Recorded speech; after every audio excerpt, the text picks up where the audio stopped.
There we are. Can you hear me? I can hear you. Good morning, Ian. Good morning. Good morning. So this morning we're talking about market conditions and where they are, what they are, how it affects stuff, but also then why having a really clear plan and tracking the numbers and the metrics can not leave us swayed by the market conditions and not just sort of scrabbling around, but actually give us that consistency in sales. So where do you feel the market is at the moment? I've seen, so we do quite a lot of front-end marketing. We've seen a significant drop-off in the number of inquiries coming through. Mm-hmm. We've also seen a significant drop-off in that sort of builder who builds what I'd call medium quality type extensions. So in that area there. In our commercial work, it hasn't dropped hardly at all. Okay. But we do find that the people that are coming are actually really interested in having something done. So we've got a lot less time wasters, if that's not that they're time wasters, but they're not ready now, or they're just not in a position to order. But I think the interest rate, I think there's been an election, interest rate, there's been a whole load of things going on. Now the Euros, then school holidays. There's a period which is quite unusual, but from what I can get from speaking to people are buoyant. We're still very positive that a few things change in the market. There's 300,000 homes, there's 4.5 million timber windows, of which quite a few I think are going to be timber. There's a favoritism for timber. I think the introduction of maybe the vacuum units coming in, I think vacuum glazing, I think is going to be welcomed into that sector because it's going to be new build and passive house. So obviously we're looking at that. And market conditions aren't the absolute best right now, but I see this as a time to position ourselves to make the most of when it starts to move up. I know Insight Data reported last month about 220 companies closing or going bust, which isn't good news for the industry. But and is that are they all in our industry? Or? They were all from the window and door sector or affiliated to it. Yes, I've got the report from them actually. But what that shows in some ways is more labour, more skilled labour being available, more customers available for those that are still in business. So whilst it looks like it's down, I sort of think we're at the bottom of that. Maybe I'm wrong, but I sort of get the feel that we will be. So yeah, it's probably a time to be reflecting what the future's going to do, what direction. So vacuum units are changing from 1.4 U value going down to 1.2. How do you capitalize on these 300,000 houses per year? By the way, that's going to be really good. It's a lot of windows, an awful lot of windows, and how many of those, can come to timber? Very excited about that. Yeah, and how do you think people can ride out the variances of the market in terms of, obviously, if they're just relying on walk-ins and referrals and don't really have a system, don't have a way of tracking things, it feels like they're very swayed by the market and by what happens, and they have these peaks and troughs. How would you suggest people even that out for themselves? I think first of all, I think Timwood's got quite a clear plan, and what's happening in the first 15 minutes of the game, like an England game, doesn't really matter in the overall time of the plan. It's just what's happening right now, and focusing on the first 15 minutes isn't really going to get me to the end of the game. So I think as long as your plan is quite clear and you know what you're doing, you know what that plan is, and you know what the steps and milestones, you might have to be a little bit variant at this time, but as long as you keep that plan in mind, you'll have a goal. I think keeping in touch with past clients is probably the most important thing right now. Any new builder who comes to me saying, hey, great, look, I've got this job for you for windows. I'm now thinking, what happened to your last window company? Did they get paid? One of the things in the industry is builders run on the next deposit to pay their last suppliers. It's a way it sort of goes. So I'm very wary that, people bearing gifts to me as new big jobs, I'd be a bit nervous. So I think keeping in touch with your past clients, making sure you follow up on all quotes with regards to serving them for their needs. Go over and above with what you're going to do. So some of our guys, for example, instead of quoting and following up on the phone, we're quoting and sending our guys back to the house to talk through the job. because Wow. the job isn't just about the windows. If someone's buying their windows from somewhere in Estonia, then they're just buying a window and sticking it in the hole. We're not doing that. We're taking care of wallpapers, moldings, radiators underneath, the children, the parking. The service that we're giving is much more. So we're trying to amplify that to show them that what they're going to buy is a service to their house and to them. So I think keeping in touch and offering more service and demonstrating that more service is really important when the leads drop and the inquiries drop. Mm. And so going above and beyond, what would be your, so rather than just following up, would you follow up every job to go and see, or is there a level of a job that triggers somebody going out and talking to the client, or would you just follow up every client with a visit? I mean, we Google obviously see the buildings. We know anything that's got a listed and conservation. So my main thing that I will communicate with clients is if you're in a beautiful Victorian or Georgian street, I know there's people trying to sell inappropriate windows there. You can see it for the past 20 years. My goal is to tell that client you can save $3,000 on windows, but you'll lose 15 grand on the value of your house, and you'll downgrade your environment, your neighborhood, and you'll make the value mindset of what that neighborhood looks like worse by saving money on cheaper windows that won't last, that are made from abroad possibly. There's no one who can actually support them locally, and that might be a mistake for them. They need to make the right choice from not just buying the product, but how it impacts their house and how it impacts the street. And I'd go for those value sales more than I would someone who says, oh, I'm kicking around to get 8 prices for my new back door. I'd be very careful chasing cheap products where really high-end PVC would probably do it. So segregating them. And I would use, like, what am I selling here? We're not selling windows. We're selling insulated, secure homes for families and their children to enjoy, to enhance the value of their property. And if you're interested in that, then you're talking to the right supplier. But if you're not and you're interested in buying something cheap, you probably want to go to Wix and go to one of these guys who's buying an off-the-shelf product. And I'd start to demonstrate, because I think if we don't show to the clients, not all windows are the same, not all window service is the same, not all backup and warranty is the same. 220 window companies went into liquidation or closed last month. You probably don't want to buy your windows from someone who's on the edge of that. So, check us out. We've got a factory. We're not going anywhere. I'd use everything you've got to try and secure those jobs that you think you can get. And what about the sort of trade partnerships that you have with people? How do you nurture and grow those and develop those? You mean selling to the trade or having our supplier network? No, selling to the trade.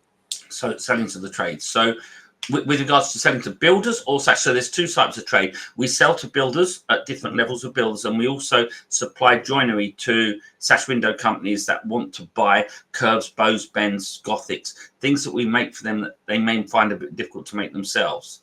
So there's the slight difference. So which one, Erin, do you mean? Do one and then the other, because I'm really interested in both. So trade is quite simple. Yep. As you know, we've got a glass business, so we've got a lot of joiners out there making things, and we've got really good CNC, 5-axis CNC, and good designers, so people can buy sort of joinery from us in the bare form, and we can supply it. They can spray it and glaze it. That's quite easy. That's an ongoing relationships. We've had them for years. But selling to builders, you've got to find out where the builders are working. Signboards are up, skips are up, planning applications are up. Contact them, ask who's making the windows, get the site appointment, get them to come to a showroom. But I find with builders, you're looking for a 5 to 10 year relationship. You're not trying to sell them on that project. So whether you just do a door for them, you do refurbish some windows, when you've got a client who's a builder, if he's 30 years old, you're likely to get 30 years out of him. I look at every builder as a long-term view. And I want a relationship with them where they can come, they can bring their clients to my showroom, they can use me as a sort of backup for what they want to show and demonstrate that they're a good quality builder. So if they choose Timberwood products, it means they're a top quality builder. They're the right builder for that type of client. And I think getting that across to the builder of how important we are to make them look good and help them in the higher clients is actually what they're buying from us, as well as, a good product's essential. But understanding why they're a client of ours is also essential. Yeah. And it's so good to be looking at that 5, 10, 30-year relationship with them, not just the back door that they're coming to you for in the initial time, because it's so easy. Like your analogy at the beginning was brilliant. The first 15 minutes of the football match, nothing is won then. It's all about where you are at the end, and having this, lifting your eyes up and seeing beyond just the front of your nose and seeing the future. And just unpack a little bit. You said at the beginning about without a clear goal and a clear vision, you don't know where you are. You don't know whether you're coming or going, and you can't ride out these tighter areas and when things are not so flush. So, what would you just explain a little bit as to what a vision looks like, what a goal looks like to you? Because a lot of people won't have that. They won't even know where to start in terms of setting a goal or setting a vision.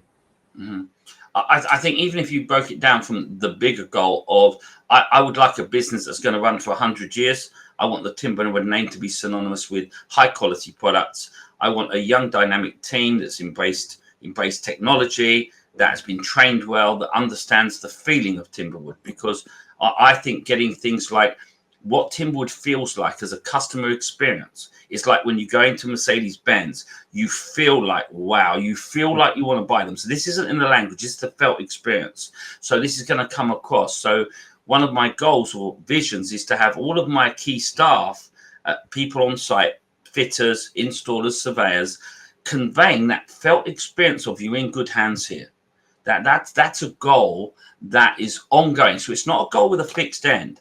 It's a continual improvement, like a Timberwood Academy for training, Timberwood certification for installers. Someone who's been certified by Timberwood as an installer will be a good installer wherever they go. They've been trained well.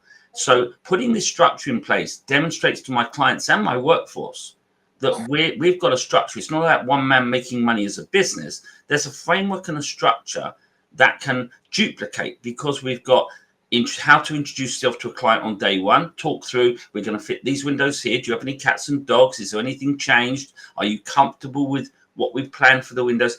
Have that explanation to the client. Were there any neighbors that are interested or friends that also want windows done? Having that plan to have that in place actually brings in more leads and inquiries, although it is just a professional way to do business. It's simple things of ID cards for your fitters, just to show to the client that there's that respect and a level of responsibility that goes with it. I think that, and in the bigger scale of plan, I think that the plan to me is more like, I'm going to go back to, I had a plan for Timberwood first and going wider into geographic areas. And I've got maps on the walls here that show me where my areas are going to be. I'm very clear as to what I'm doing. So, and there's days when sales don't quite go wrong and machines go wrong, but I've got this on the wall, and this is going to draw me very quickly back to, in 25 years time, when I'm wheeling along and dribbling on both sides, eating nothing more than bread. I've got a team here who'll be actually expanding into these areas, whether it's front door market, whether it's box sash window market, whether it's helping other people in the industry and being part of a wider industry. But I know that's going to be going on for 25, 30 years, whether I'm the primary owner or other people have joined the company, or we've gone into other products, because I see Timberwood into kitchens, I see them into timber cabins at the end of the garden, but probably not in my lifetime. Not in my lifetime of being part of the company, probably in the future. So that draws me back to something that is well beyond my personal capacity. And that is really good, because now it's not all down to me.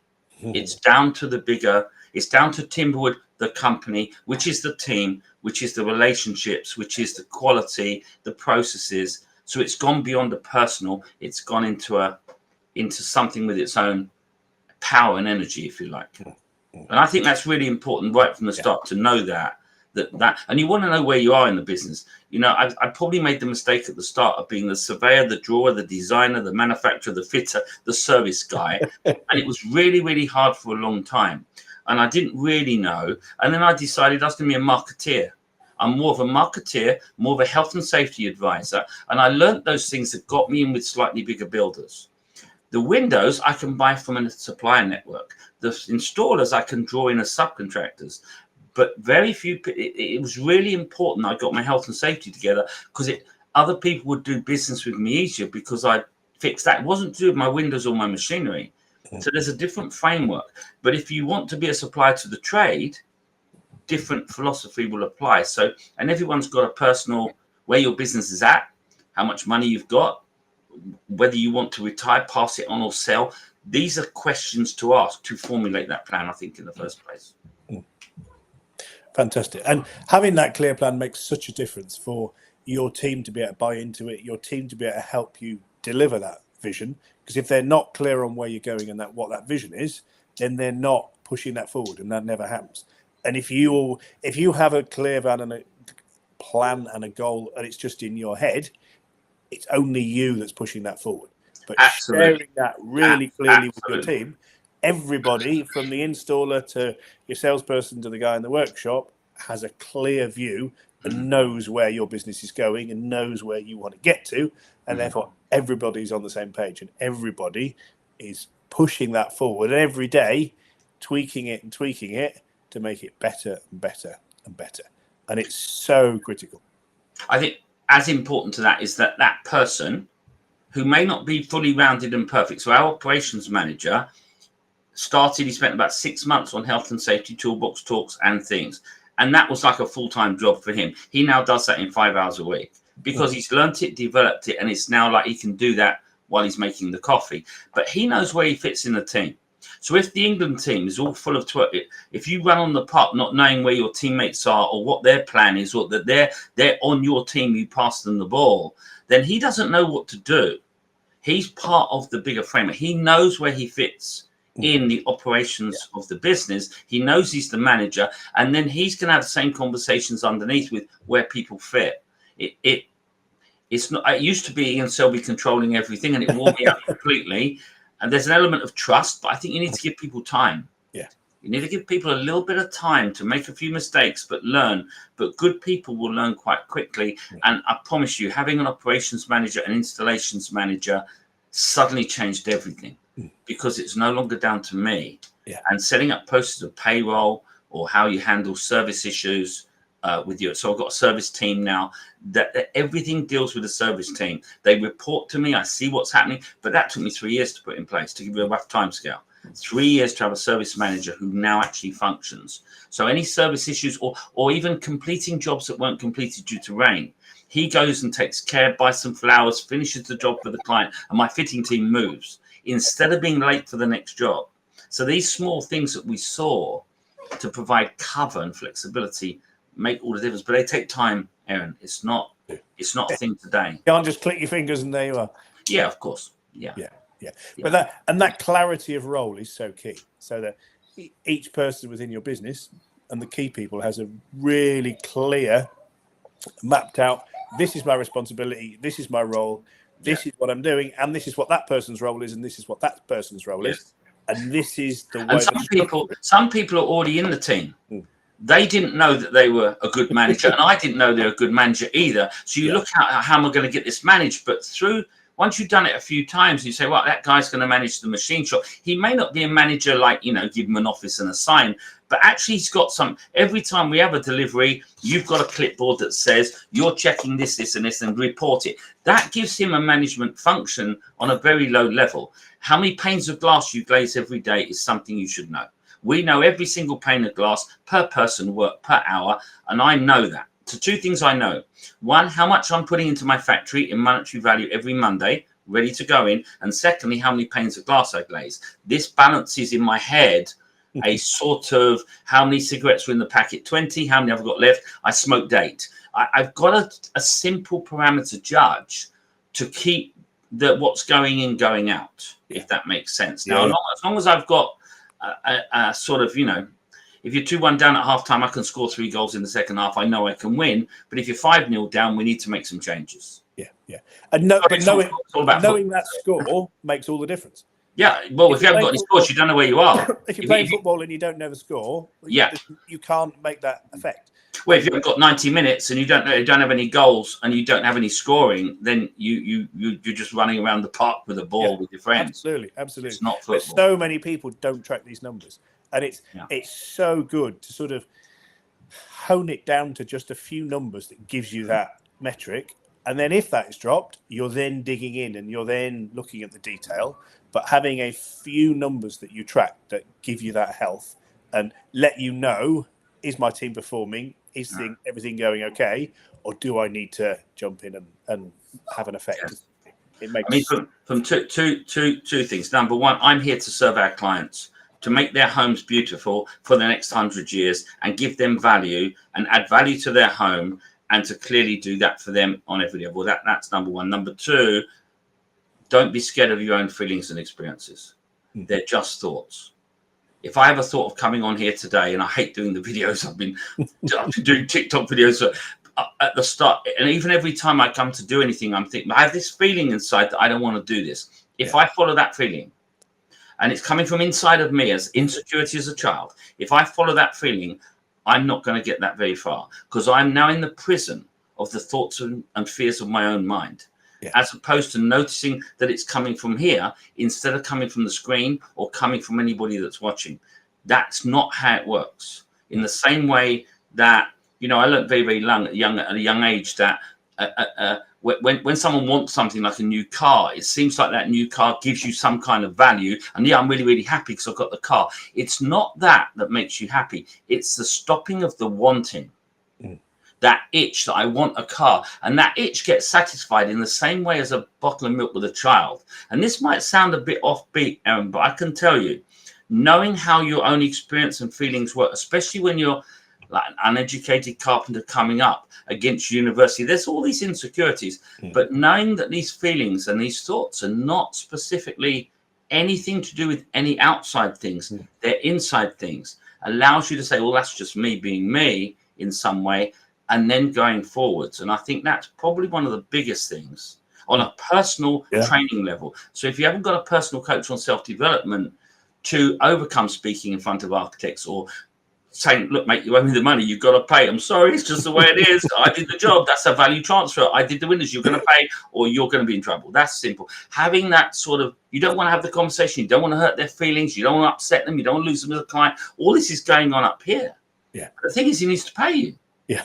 Absolutely. These are really, really good things, Erin. I know they are myself. I just feel if I look back 20 years where I was in my head and I look back where I am now, I would say my head's much, much clearer. Yeah. And I'm exactly the same. And funnily, a lot of people, because I'm always on stage, I'm always doing talking, that it comes easy to me. But actually, I have exactly the same fear as you do. I have to push myself through that and go, no, it will be okay. It was all right last week. It will be fine this week. Push. And then the key word, I guess, is procrastination. People are procrastinating because they think that they can't do this or can't do that, or they'll upset them, so they put it off. And procrastinating then creates its own problems in and of itself. Makes it worse. Yeah. No, wow, we've got a bit off track there, Erin. That wasn't on the list of questions. But it is so important, isn't it? And that imposter syndrome of, who am I to be doing this? Who am I to be telling you to do this? Or who am I to be chasing them? Whatever it is, there's so many times that we're held back, and it just gets worse and worse. And even just picking up the phone. Pick up the phone and follow something through. Pick up the phone and chase something down. Well, we're not actually held back. There's the imagination of being held back. What isn't held back is a thought comes to us saying, if I phone that guy, so if I phone a new builder and he's going to reject me and tell me he's too busy, I'm going to feel like a rejected 5-year-old child. That's the part that we need to say, hold on a second, I'm a 59-year-old guy. Does it suit me to act like a 5-year-old when it comes to picking up the phone to ask for the money? Yeah. Because, and these senses and sensations, they just need to be, there needs to be a recognition inside that they're just going to dissipate. And then you can pick up the phone and say, hey, buddy, look, you owe me some money. I'll be around in an hour. Just get yourself down to the bank. It will be fine. And we'll all be okay about it. And he'll be, when you go there laughing and buy him a box of chocolates, thanks for the money, he'll give you more orders because he respects you more for being a businessman than being that person who wouldn't make the call. Yeah. So I don't quite know my point in there, but I think there's something that we could all learn in the thought-based realm of Yeah. we're controlled by our own thinking and our perception of ourselves and how we relate ourselves to others. We're smaller, we're in charge, we can't do what he can do. All this stuff is just thoughts. But also, it's the point that the thoughts don't necessarily go away. They do dim, and they do lose their power. Yeah. But they're still there. You know. Yeah, for sure. The more you push through, the easier it gets. But they are, and it's easy to look at people like you and look at people like me and feel like we don't have those thoughts anymore, and we do. And it's because we've pushed through those that we are where we are and we do what we do. But those thoughts are still there; they're just dimmer. And it's like a muscle. You got to exercise that muscle of pushing through when it feels uncomfortable. And it's to do with scales. If you start football in the 3rd division, your problems in that 3rd division of your players and interactions, when you get to the Premier League, you've got very similar problems, but they're Premier League. But they're the same things, working with your friends, turning. Then you go to the England Euros, it's the same problems. But they look like they're different, but they're same. There's still relationship with your team, relationship with yourself, relationship with your nerves, whether you've been drinking, whether you've been doing all your nutrition. These things are the same. They're the same problems. It's like when you open the door and go into another room, shut the door. You say, "Oh, this is really great" for a while, and then you start to notice this is the same as the room gone past, and another door opens. But this is a perpetual situation, and knowing that and understanding that is never going to change. Because every time I sort of think, "Oh God, now I'm really good on video. That's going to be great," and then someone says, "Oh, we want you to do the talk show here." I'll go, "Oh no, I don't do that. I just do videos for TikTok." A whole new set of fears come up that I shouldn't be doing this. Who am I to even say what should be happening? Those fears will never stop. They just move up a gear in leagues. There's no end to the experience of thought, and it's prison of creating a mind that is restricted, which usually means procrastination, and then not living or experiencing the life that you believed that you could have had, but it's all inside of that shell. It's amazing how much we hold ourselves back. Brilliant. Well, thank you so much. And very good. We'll go back to the groups. Phil, you got 10 minutes left to chat, but thank you so much for no worries. Thank you, Erin. That was really insightful. Thank you very much indeed. Thank you.